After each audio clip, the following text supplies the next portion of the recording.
Saya tidak peduli siapapun Anda. Anda pernah bermaksiat, Anda pernah berbuat salah.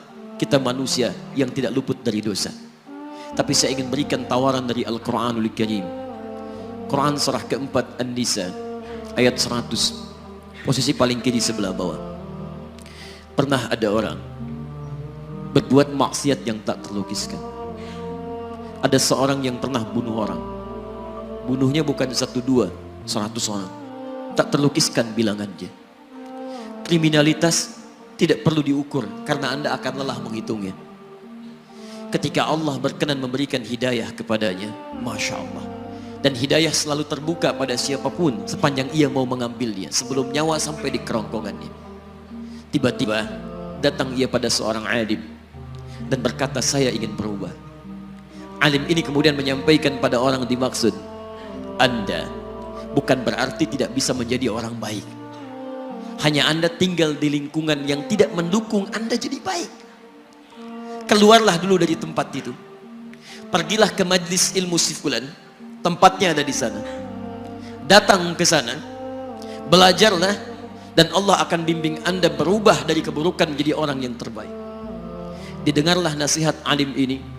Berangkatlah orang dimaksud, menempuh perjalanannya. Tiba-tiba Masya Allah, belum sampai ke tujuan, di pertengahan jalan, konon disebutkan lebih sejengkal, tiba-tiba maut datang menjemputnya. Thumma yudrikul maut. Apa yang terjadi? Langkahnya dihitung sebagai ibadah.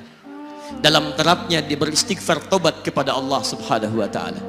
Taubat yang menghadirkan cinta Allah subhanahu wa ta'ala. Quran surah kedua ayat 222 di ujung ayatnya.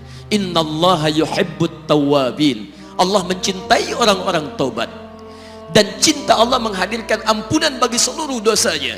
Quran surah ketiga Ali Imran ayat 31, paling kiri sebelah atas. Qul in kuntum tuhibbunallaha fattabi'uni yuhibbukumullah. Allah cintai orang yang mau taat pada Rasulnya. Lihat, ketika Allah mencintai seorang hamba, wa yaghfir lakum dzunubakum, Allah ampuni seluruh dosa-dosanya. Derap langkahnya menghadirkan istighfar, taubatnya menghadirkan cinta Allah menghadirkan seluruh ampunan bagi dosa-dosa yang ia miliki. Maka apa yang terjadi? Di tengah perjalanan maut menjemputnya, thumma yudrikhul maut faqad waqa'a ajruhu 'ala Allah. Dan pahala diberikan kepada orang tadi.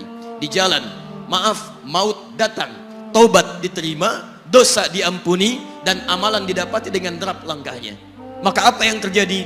Thumma yudrikhul maut faqad waqa'a ajruhu 'ala Allah. Pahalanya dituliskan oleh Allah, dakhalal jannah, kata Nabi, masuk surga orang ini.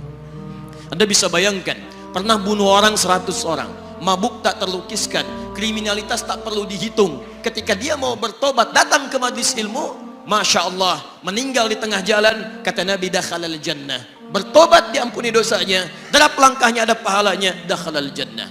Turun ayat untuk melukiskan tawaran yang sama kepada kita. Wa may yuhajir fi sabilillahi yajid fil ardi muraghaman katsiran was'a.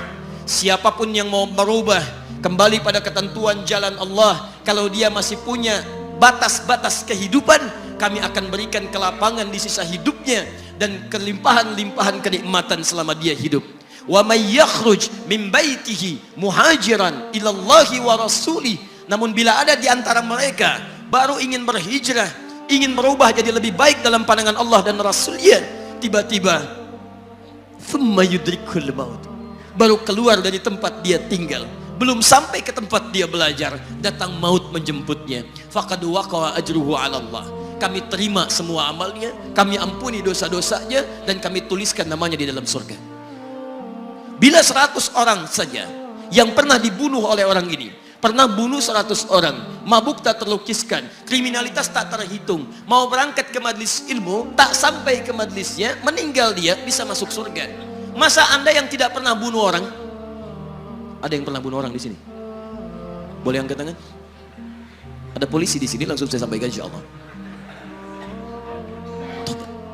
Anda gak pernah bunuh orang, Anda tidak pernah mabuk, Anda tidak pernah berbuat kriminalitas seperti orang dulu. Salah, wajar, tapi pintu tobat terbuka untuk kita semua.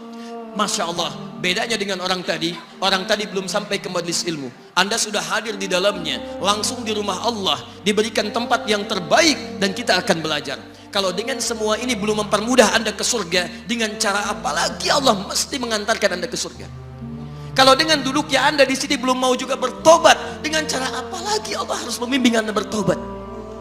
Kalau dengan seperti ini belum juga Anda taat kepada Rasul, dengan cara apa lagi Allah mesti meyakinkan Anda untuk taat kepada Rasulullah SAW? Karena itu teman-teman sekalian, mari kita pelajari ilmunya, dan dengan ilmu itu akan membimbing kita insya Allah kembali kepada Allah sampai mengajak keluarga kita ke surga insya Allah.